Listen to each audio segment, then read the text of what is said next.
Right. I mean, I read the book Kill Vision from J.D. Vance, and in that book, he gives the impression to be quite liberal.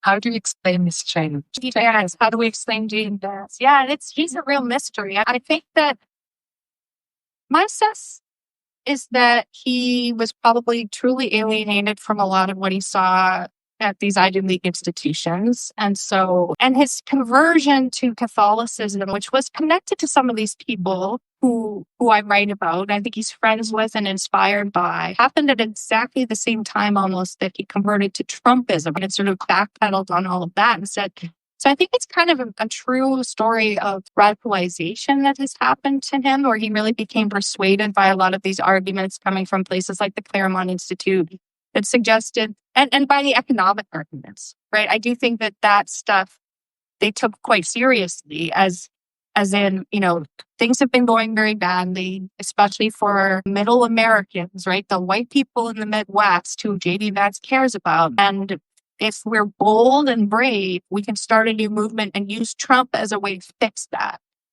And it comes with all kinds of other ideological stuff that's really radical and sounds a lot crazier. But I think J.D. Vance sort of, from what I can tell, he's been sort of connected to all those people for a very long, since this all started, he's been sort of in those circles, connected to all the different parts of it. And I think persuaded by those things. So that sort of gave him a permission structure to become who he is now, which he seems to have no limit to what he will support. He's not speaking out against any of these ugly things happening, as far as I've seen.